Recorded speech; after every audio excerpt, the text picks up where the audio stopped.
Someone saw a dream, and it's realizing right here, right now.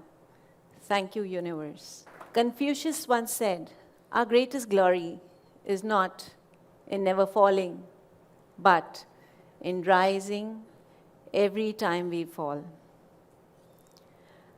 How do you conquer the world? You conquer the world through power. And how do you conquer yourself? Through your inner strength, the strength that comes from within. No amount of help or support can help you. Only you can help yourself. Life is very precious, really precious. Take good care of it. Treat it with love, care, respect, and understanding. Who said life is easy? Life is not easy. Life is like a roller coaster ride. There are going to be ups and there are going to be downs. Up, down. It's going to be a bumpy ride. Trust me. Please wear your seat belt and enjoy the ride. There are going to be obstacles. We are going to face failures. We're going to fall flat on our face. There are going to be challenges.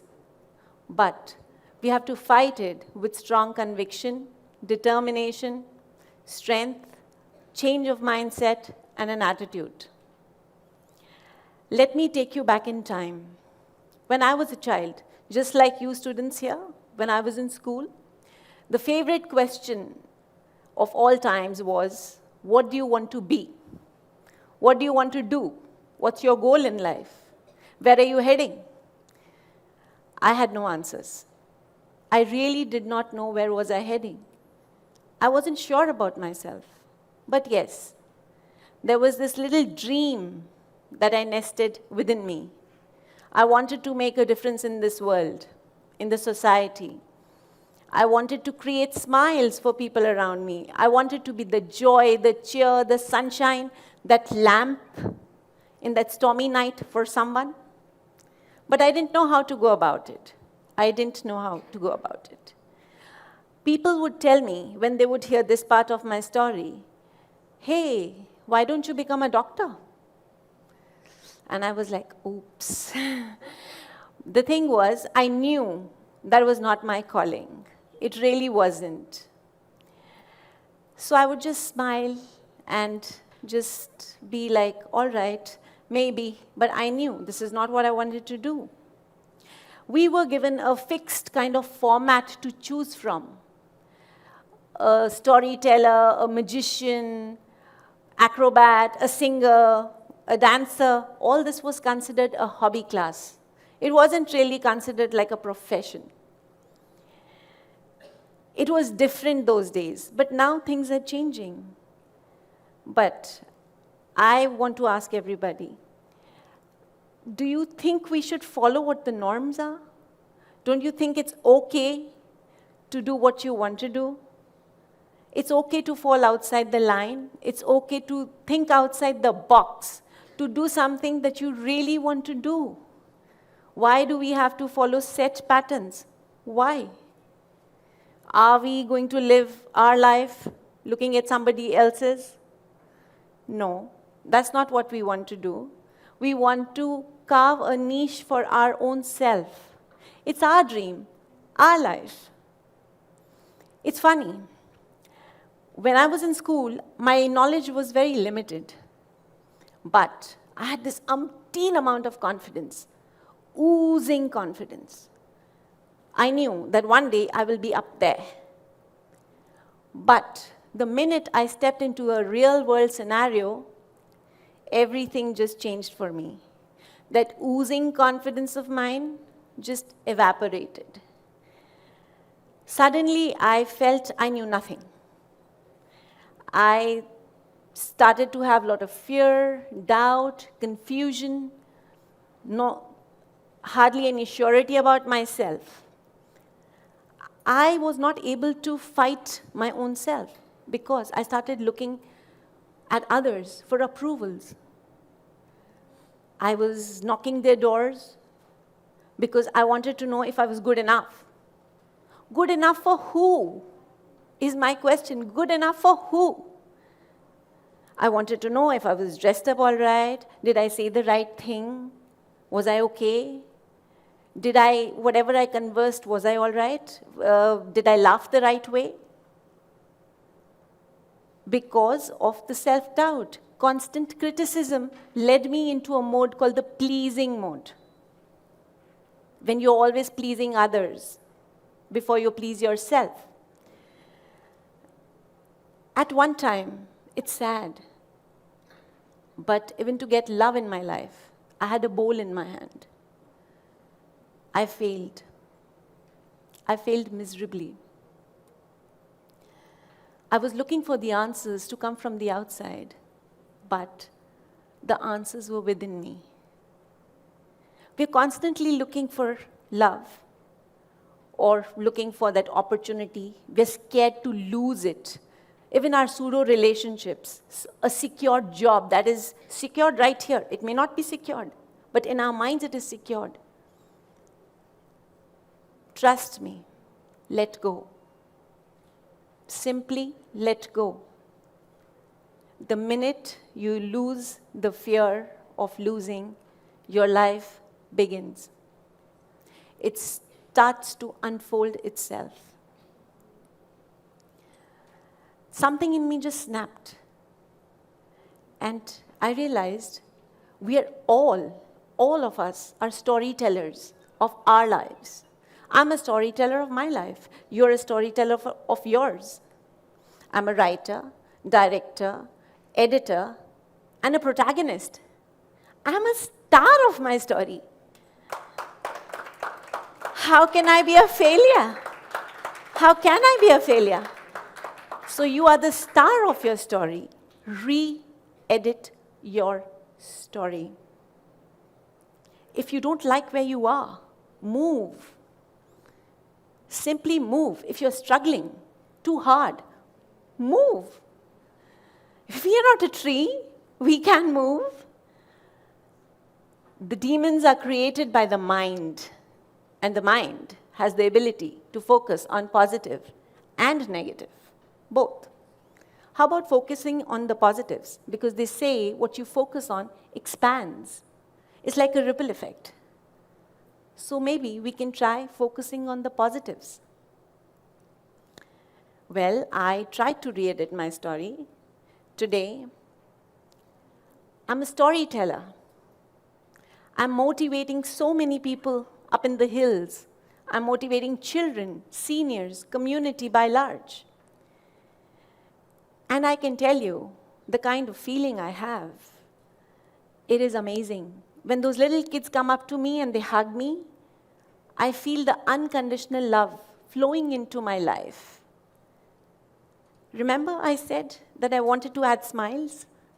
Well, I have started to add smiles in their lives. Constantly, I'm training these children.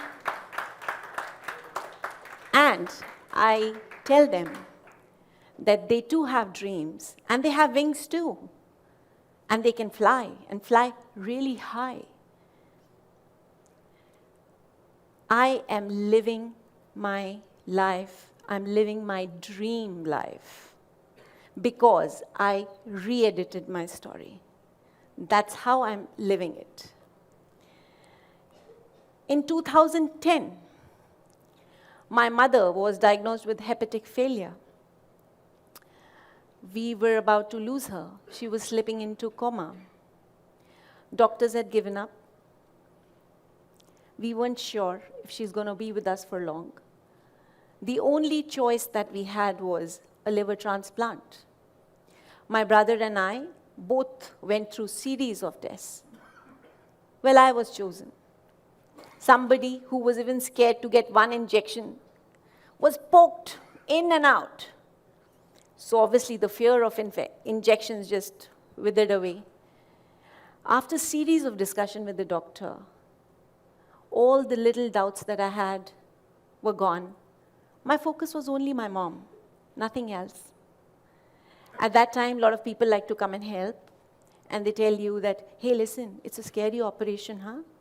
And it is. It's one of the most toughest operations a liver transplant is. Well, at that time, I didn't realize. I put everything aside. I didn't want any negative thing to come into my mind. I said, I know it all. So I shut all those doors. I started to focus within. I was scared. I was really scared. But I had to stay strong, not for just myself, even for people around me who were looking at me thinking, all right, she's going to be fine. I knew I was scared, but I was smiling, I was calm, I was composed. I was like that warrior or a soldier that goes for a war.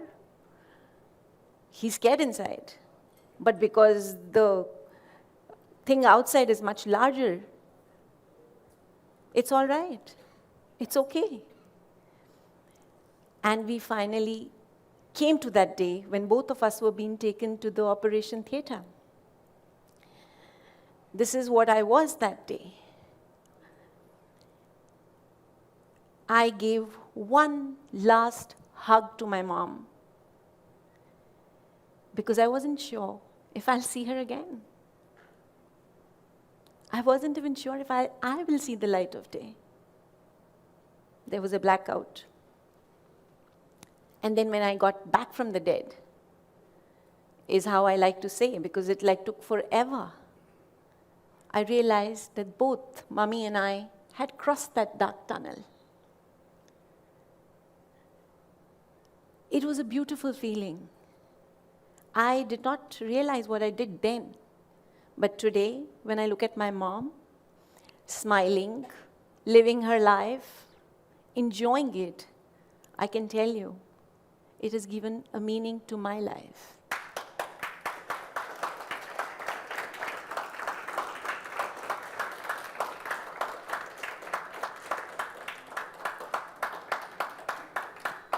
Today, I proudly stand in front of you. I have a badge of honor right here, 187 stitches. And I think this is something so beautiful that I can go on, but this can never end. 4 years ago, I was diagnosed with lupus. It's an autoimmune disorder. I don't know if many people know what lupus is all about. Well, I didn't know what lupus was. It came like a huge, huge monster right in my face. Lupus, for those who don't know, it's an autoimmune disorder in which your own immunity system becomes hyperactive and it starts to attack the good tissues and the organs of the body. So when the doctor told me, this is going to be with you till the last breath of yours, I was like, wow, somebody wants to be with me till the last breath of mine. But it wasn't funny because I had tears rolling down my cheek. I could feel that I was going to die. The only thing was they said you could tame this disease with medication. I just couldn't, it wouldn't sink into me that this has happened to me, somebody who's so positive. I was crying, I was sad. I had these major pains all over. I was losing hair. I was miserable. Then I thought to myself, no, I can't give up. Not at all. I'm the star of my story. So I thought, let's be friends with lupus. How do you be friends with lupus, a disease? I thought, let me call it something different. Well, what can you do? Lupus is lupus. But I said, no, I have to do something with this. I have to be approachable to this disease. I have to be like friends in sense, I have to be like layman. I have to relate to the disease. The disease has to relate to me because we have to live together. I recoined lupus. From my negative thought mind to a positive one. I decided to call lupus love your pure, unlimited self. LUPUS. So I decided to love myself. The minute I decided to love myself, everything just changed for me. It was a new beginning. It wasn't the end. I must tell you that stop looking for approvals coming from outside. Stop waiting for those yeses because they're going to kill you. Stop falling in line because, no, that's not what we're supposed to do. Your life is your life. No one can dance your dance. It's your journey and your journey alone. We're not a cookie cutter concept. I'm different. I'm unique. So are you. Why do you want to die a copy? Feed your dreams. Feed your aspirations. Feed your hopes. Feed positivity. Feed life. Break your own shackles of the mind.